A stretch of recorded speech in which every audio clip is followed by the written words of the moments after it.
వందనాలు. నీ వాక్యము ద్వారా మాతో మాట్లాడి మీ నామాన్ని మహింపరచుకునమని యేసుక్రీస్తు నామమున వేడి ప్రార్థిస్తున్నాము తండ్రి, ఆమేన్. జకర్యా గ్రంథము 9వ అధ్యాయము 12వ వచనం.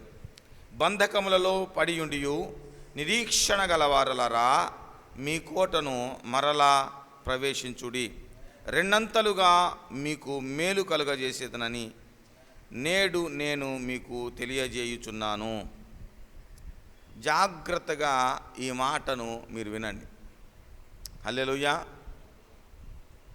బంధకములో పడి ఉండియో, వినాలి ప్రియులరా, బంధకములలో పడి ఉండియో నిరీక్షణ గలవారులరా. లుక్ ఎట్ మీ, ఒకసారి జాగ్రత్తగా వినండి. బంధకములలో పడి ఉన్నవా? బంధకములలో పడి ఉన్నటువంటి వాళ్ళతో దేవుడు అంటున్నాడు, బంధకములలో పడి ఉన్నావా? బంధకములలో పడి ఉన్న వారలారా, బంధకములలో పడి ఉన్నవాడా, బంధకములలో పడి ఉన్నదానా? బంధకములో పడి ఉండి అలాగా కృంగిపోవట్లేదు, బంధకములో పడి ఉండి కూడా నిరీక్షణ కలిగినటువంటి వాడు. గట్టిగా చప్పట్లు కొడదామా? హల్లెలూయా. ద పవర్, ఏమండి, నిరీక్షణ యొక్క శక్తి, నిరీక్షణ యొక్క శక్తి. ప్రైజ్ ద లార్డ్, హల్లెలూయా. నిరీక్షణ, ఆమేన్. బంధకములలో ఉండి నిరీక్షణ కలిగినటువంటి వారలారా, నన్ను దేవుడు విడిపిస్తాడు, దేవుడు నన్ను కనికరిస్తాడు, దేవుడు నన్ను బాగు చేస్తాడు, దేవుడు నన్ను స్వస్థపరుస్తాడు, దేవుడు నన్ను ఆశీర్వదిస్తాడు, దేవుడు నన్ను దీవిస్తాడు. ఏమండి, నీవు ఆర్థికంగా బాగా భయంకరమైన అప్పుల బంధకాలు ఉన్నావు, ఆ బంధకాల నుంచి బయటికి వెళ్ళే పరిస్థితులు ఉన్నావు. నువ్వు మిడిల్ క్లాస్ ఎంప్లాయీవి, కానీ దేవుడు ఏం చెబుతున్నాడు? నేను నిన్ను ఐశ్వర్యవంతునిగా చేస్తానని చెబుతున్నాడు. ఆయన నన్ను ఐశ్వర్యవంతునిగా చేస్తాడంట అని ఎవరైతే పేదరికపు బంధకాల్లో ఎదురు చూస్తున్నారో వాళ్ళతో దేవుడు అంటున్నాడు, రెండంతల మేలు మీకు కలుగుతుంది. గట్టిగా చప్పట్లు కొట్టి దేవునికి స్తోత్రం చేద్దాం. హల్లెలూయా. మరలా మీ కోటను ప్రవేశిస్తారు. ఆమేన్. కొంతమంది పరిచర్యలో ఏమైపోతారంటే బాగా వీక్ అయిపోతారు. ఇక నేను సేవ చేయలేను, నా దర్శనం అంతా అయిపోయింది అనుకుంటా ఉంటారు. మారదు ఎన్నడూ నీవిచ్చిన దర్శనం. హల్లెలూయా, హల్లెలూయా. దేవుడిచ్చిన దర్శనం మారిపోదు, దేవుడిచ్చిన దర్శనం మారిపోదు. దేవుడిచ్చినటువంటి ఆ యొక్క దర్శనం పిలుపు నీ జీవితంలో మారిపోదు. అయితే ఇప్పుడు సేవ చేయడానికి అవకాశం లేకుండా బంధకములో నువ్వు ఉన్నావేమో. నా దేవుడు ఏమన్నా తెలుసా? బంధకములో ఉన్నటువంటి నా యొక్క బిడ్డ, నా సేవకుడా, ఇదిగో మరలా నీవు కోటలో ప్రవేశించబోతున్నావు. హల్లెలూయా. రెండంతల మేలు నీకు కలగబోతుంది. నువ్వు అనుకుంటున్నావు, ఇదిగో ఇప్పుడు నేను భయంకరమైన స్థితిలో ఉన్నాను, నాకు ఇంకా రెండంతల కీడు కలుగుతుందని. నా దేవుడు, నీ దేవుడు, నిన్ను పిలిచినవాడు, నన్ను పిలిచినవాడు అంటున్నాడు, ఇదిగో బంధకములో ఉన్నప్పటికీ నిరీక్షణ కలిగి నిరాశ నిస్పృహలను జయిస్తూ నిరీక్షణ ఎదురు చూస్తున్నటువంటి నా బిడ్డ, మరలా నీ కోటను ప్రవేశించు. మరలా నీ కోటను నువ్వు ప్రవేశిస్తావు. రెండంతల మేలు నీకు కలుగుతుంది. చూసారా దేవుని బిడ్డరా? చూసారా దేవుని బిడ్డరా? నిరీక్షణ, ఎదురుచూపు. నా దేవుడు దీవిస్తాడు, నా దేవుడు ఆశీర్వదిస్తాడు అనే నిరీక్షణ, ఎదురుచూపు నీ జీవితాన్ని, పనికి మాలిన పర్రనేలకున్న నీ జీవితాన్ని శ్రేష్టమైనటువంటి అందమైనటువంటి పూతోటగా, అందమైనటువంటి చక్కని పచ్చని నేలగా నీ జీవితాన్ని, ఫలించే నేలగా నీ జీవితాన్ని మార్చేస్తుంది. నా ప్రియమైన దేవుని బిడ్డారా, నిరీక్షణ సిగ్గుపరచదు. ఎదురుచూపు మన జీవితంలో గొప్ప విజయాన్ని కలిగిస్తుంది. హల్లెలూయా. అనేక సంవత్సరాల ఎదురుచూపు నా జీవితంలో, ఇదిగోండి ఈ నెలలో, ఇదిగో ఈ దగ్గర మాసాలలో అనేక సంవత్సరాల ఎదురుచూపు నా జీవితంలో ఫలించి నన్ను ఉన్నతమైన స్థితికి తీసుకొని వెళుతుంది. నా ప్రియమైనటువంటి దేవుని బిడ్డారా, బంధకములో ఈరోజు ఉన్నారా? బంధకములో ఈరోజు ఉన్నారా? సహోదరి, బంధకములు ఉన్నావా? కొంతమంది పాప బంధకాల్లో ఉంటారు. వాళ్ళకి ఎప్పటి నుంచో ఆశ, ప్రభా నాకు పరిశుద్ధమైన జీవితం జీవించాలి, పరిశుద్ధమైన జీవితం జీవించాలి, నేను పరిశుద్ధంగా బ్రతకలేకపోతున్నాను దేవా, ఈ పాపం నుంచి విడిపించబడలేకపోతున్నాను అయ్యా, ఇదిగో ఈ భయంకరమైనటువంటి నాయన కామపు ఇచ్చల నుంచి బయటికి రాలేకపోతున్నాను అని ఏడుస్తూ దేవుని కొరకు ఎదురు చూస్తున్నావే. నా ప్రభు అంటున్నాడు, బంధకములలో ఉండి, పాప బంధకములలో ఉండి, పాపపు ఆశలు వాంఛలనే బంధకముల నుండి దేవుని కొరకు ఎదురు చూస్తున్నా బిడ్డా, నా ప్రభువు నీతో మాట్లాడుతున్నాడు, నా ప్రభువు నీతో మాట్లాడుతున్నాడు. ఇదిగో నిరీక్షణ కలిగిన నిన్ను పాప బంధకాల్లో లేకపోతే వ్యసన బంధకాల్లో ఉండి నా దేవుడు విడిపిస్తాడు, నా దేవుడు విడిపిస్తాడని ఎదురు చూస్తున్నా నీతో దేవుడు మాట్లాడుతున్నాడు. తిరిగి మరలా నీ కోటలో, పరిశుద్ధమైన కోటలో ప్రవేశిస్తావో రెండంతల పరిశుద్ధమైన జీవితం, కోల్పోయిన దానికంటే రెండంతల ఆశీర్వాదం, పవిత్రమైన జీవితం, సాక్ష్యము నీకు కలుగునుగాక కలగబోతుంది. మన జీవితాల్లో మనం ఏమైతే కోల్పోయామో, మన జీవితాల్లో మనం ఏమైతే నష్టపు బంధకాల్లో మనం ఉన్నప్పుడు నా దేవుడు నీ దేవుడు అంటున్నాడు, ఇదిగో బద్ధకములోని నిరీక్షణ కలిగిన వారులారా మరలా తిరిగి మీ కోటను ప్రవేశించండి, రెండంతల ఆశీర్వాదం, రెండంతల మేలు నీకు కలుగుతుంది అని ప్రభువు సెలవిస్తున్నాడు. కనుక దేవుని బిడ్డరా, దేవుడు కేవలం మేలు మాత్రమే కాదు, రెండంతల మేలు నీకు అనుగ్రహించే దేవుడు. హల్లెలూయా.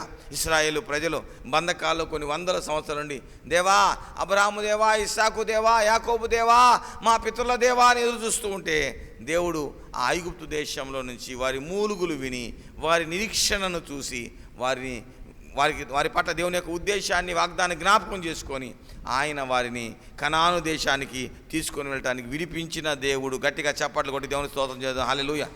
నీ జీవితంలో అన్నిటినీ కోల్పోయినప్పుడు డోంట్ లూజ్ హోప్. ఆమేన్. Don't lose hope on God. You may lost everything in your life, but don't lose hope on your God. You may lose everything. You may lose your health, your wealth. ఏమండి, but don't lose hope on God because it works. ఎందుకంటే అది పని చేస్తుంది. దేవునికి స్తోత్రం. హల్లెలూయా.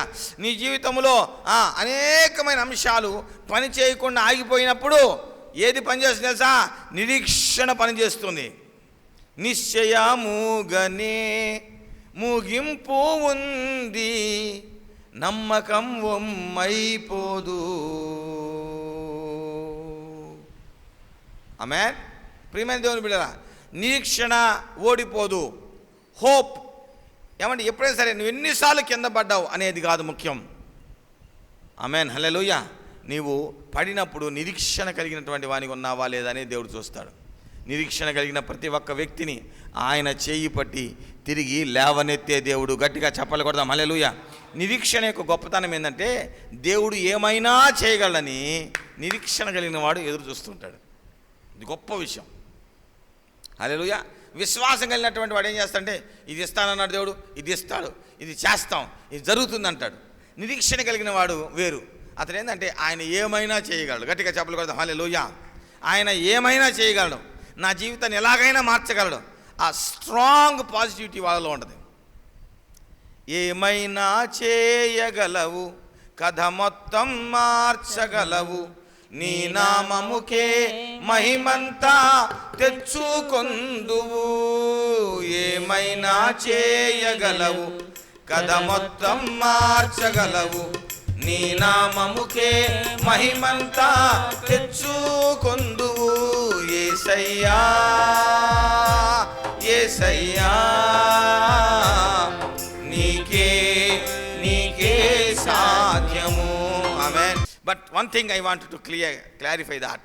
నా జీవితంలో ఎన్నో బలహీనతలు ఉన్నాయి, ఎప్పటి నుంచో ఉన్నాయి. అనారోగ్య పరిస్థితులు, నేను కొంచెంసేపు నిలబడలేని పరిస్థితిలో ఉండేవాడిని. కానీ దేవుడు నాకు ఉరికి పనిచేసి ఆరోగ్యము కలుగజేస్తున్నాడు. గట్టిగా చప్పలు కొడదాం. హల్లెలూయా. నీ ఇప్పుడు ధైర్యంగా పాడగలను. నీ సేవ మార్గములో ఉత్సాహంను సగితివి, నీ సేవ మార్గములో ఉత్సాహంను సగితివి, కురికి పని చేయ నాకు ఆరోగ్యమిచ్చితివి, కురికి పని చేయ నాకు ఆరోగ్యమిచ్చితివి, కోటి కోటి స్తోత్రం డాడీ, కోటి కోటి స్తోత్రం డాడీ, కోటి కోటి స్తోత్రం డాడీ. ఆమేన్, హల్లెలూయా. నాకు మల్టీ టాస్కింగ్ అంటే చాలా ఇష్టం. ఒకే సమయంలో అనేక పనులు చేయటం అంటే ఇష్టం. ఈ నెల ఎన్ని పనులు చేసుకుంటే వెళ్తున్నాము. గట్టిగా చప్పట్లు కొట్టి దేవునికి స్తోత్రం చేద్దాం. హల్లెలూయా, హల్లెలూయా, హల్లెలూయా. So many works are going on, many works are going on. దేవునికి స్తోత్రం. హల్లెలూయా, హల్లెలూయా. నాకు సిబిసి అనేది చాలా చిన్నగా కనిపిస్తుంది. ఏ చిన్న పని అనుకుంటున్నా. ఎవరిని వచ్చి నాతో ఒకప్పుడు సిబిసి అంటే వమ్మో పిల్లలు, వమ్మో 800 పిల్లలు, అయ్యి బాబు 800 పిల్లలకి వమ్మో వాళ్ళు మాట వినరు, వాళ్ళ గోల, ఇదే సరిపోయేది. ఇప్పుడు సిబిసి మింగేస్తాం, మంచిది తాగేస్తాం. మన పిల్ల అన్నా ఎట్లన్నా ఏం చేద్దామని అంటే, ఏం కాదు చేయగల చేయండి, నా దగ్గర రాబాకండి, నాతో మాట్లాడి, యూ క్యాన్ డూ అన్నా. ఏందన్నా? ఎస్ యూ క్యాన్ డూ అన్నా. డబ్బులు ఎంత? 30,000 కూడా మన చర్చిలో వాళ్ళు నన్ను 30,000 ఇస్తామంటే గగ్గాణంగా ఉందన్నా. ఏం చేయాలన్నా? No you can do it. మీరు పని ప్రారంభించండి, దేవుడే సహాయం చేస్తాడు. అన్న ఏమన్నా హెల్ప్ చేస్తావా? Can you give me money? Can you give us money? No problem, God will. దేవుడు సహాయం చేస్తాడు, దేవుడు కార్యం చేస్తాడు, ఆయన అద్భుతాలు చేస్తారని చెబుతున్నా. అరే తెల్లవారుజాము లేచి ప్రార్థన చేస్తున్నాం రా, హల్లెలూయా. ఉపవాస ప్రార్థన చేస్తున్నాం రా, హల్లెలూయా. రోజుకు 12 మంది ప్రార్థన చేస్తున్నారు. మీరు అవి చూడాలి, హల్లెలూయా. అంతేగాని ఎవరు లేరు, అమ్మో ఎండలు ఎక్కువ ఉండే, అమ్మో ఏమైపోద్దో, పని చేసేవాళ్ళు లేరు, ఏం చూడపాకండి. ఒక్క దేవదూతను పంపితే ఎంతమంది? 2 లక్షల మందిని కాసేపులో వధించి పడేశాడు. ఏమనుకున్నారు మీరు? యుద్ధము యెహోవాదే. ఆమేన్. ఆయన బాహువు, ఆయన బాహుబలము తక్కువ కాదు.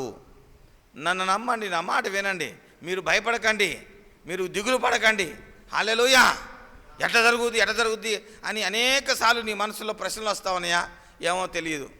ఎట్ట జరుగుద్ది అనగానే ఒక్కసారి యేసు అనుకో చాలు, ఇంకేమొద్దు. ఎట్ట జరుగుద్ది అనగానే యేసు అనుకో. ఎట్ట జరుగుద్ది? యేసు. నా ప్రతి జీవిత సమస్యకి పరిష్కారం యేసు. ఎందుకని తెలుసా? మనలో చాలామందికి దేవుడు కార్యాలు చేసినాక అబ్బా దేవుడు కార్యాలు చేయటం అనే అలవాటు. అమ్మా దేవుడు భలే కార్యం చేశాడు అని అనుకోవటం మనకు అలవాటు. కానీ మీకు మాట చెప్పనా, విశ్వాసంతో బ్రతికేవాడికి ఆయన కార్యం చేయక మునిపే ఆయన చేశాడని నమ్ముతాడు, విశ్వసిస్తాడు. దేవునికి స్తోత్రం, హల్లెలూయా. నేనైతే అద్భుతంగా చాలా సిస్టమేటిక్గా ఏ కొదువ లేకుండా యేసయ్య నామములో ఏ కొదువ లేకుండా సిబిసి యేసయ్య నామములో ఈ నెల జరిగినందుకై దేవాతి దేవునికి స్తోత్రం స్తోత్రం స్తోత్రం స్తోత్రం స్తోత్రం. అన్నయ్య అదేంటన్నయ్య? అవును, నేను ఉదయం పూట లేచి మాట్లాడుతున్నా, నా మాట ప్రవచనంతో సమానం. ఇప్పుడు దేవునికి స్తోత్రం, హల్లెలూయా. ఇప్పుడు నేను పలుకుతున్న మాట ప్రవచనం. ఏ కొదువ, ఏ లోటు, ఏ శ్రమ, ఏ గలిబిలి లేకుండా, ఏ ప్రణాళిక లేకుండా ప్రణాళికాబద్ధంగా ఆయన చేయగలిగిన దేవుడు ఏందన్నయ్య? అంతే. ఎందుకంటే నా జీవితం నేనేం ప్రణాళిక వేసుకోవాలా, ఎంత సిస్టమేటిక్గా నా జీవితం నడబడతలా. ఎందుకు నడవదో నీ యొక్క బ్రతుకు, ఎందుకు నడవదో మీ సిబిసి, ఎందుకు నడవదో చిల్డ్రన్ జరుగుద్ది, అంతే. దేవునికి స్తోత్రం, హల్లెలూయా. బంధకములలో ఉండి నిరీక్షణ గలవారలారా, మరలా మీ కోటను ప్రవేశించండి, రెండంతలుగా మేలు మీకు కలుగునని దేవుడు సెలవిస్తున్నాడు. నా దేవుడు ఈ వాక్యమును ఈరోజు ధ్యానం కొరకు మీ వినికిల్లో, నా వినికిల్లో ఆశీర్వదించునుగాక. ఆమెన్. ప్రార్థన. పరిశుద్ధుడా, ప్రేమగల తండ్రి, దయగలిగిన ఆయన మీకు వందనాలు స్తోత్రాలు. కృపాసతి సంపూర్ణ నీకు వందనాలు స్తోత్రాలు. ఈ ఉదయకాల సమయంలో టీడీది కానీ వీళ్ళతో మాట్లాడి కృపను ఇచ్చినావయ్యా. గొప్ప సేవ, విస్తారమైన పరిచర్య, ఆనందకరమైన సేవను మీరు మాకు అనుగ్రహించబోతున్నందుకు వందనాలు. మీరు నాతో మాట్లాడుతున్నందుకు, మాతో మాట్లాడుతున్నందుకు వందనాలు. మీ కార్యములు మేము చూడబోతున్నందుకు స్తుతులు స్తోత్రాలు వందనాలు చెల్లిస్తున్నాం. గొప్ప దేవా నీకు వందనాలు, పరిశుద్ధుడా నీకు స్తోత్రాలు.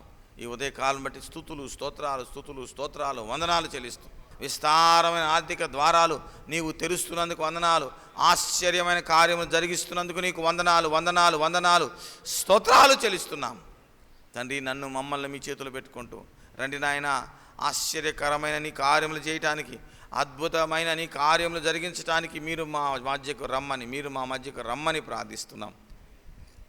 ఘనమైన కార్యాలు చేయడానికి నన్ను పిలిచిన వాడానికి స్తోత్రం. ఈ దినమంతా ఆరోగ్యము, స్వస్థత, క్షేమ, భద్రత నాకు మాకు కలుగును గాక. ఈరోజు ప్రార్థిస్తున్న ప్రతి బిడ్డ మీదకి మీ దీవెన రానిమ్మని యేసు నామమున వేడి ప్రార్థిస్తున్నాము తండ్రి. ఆమెన్.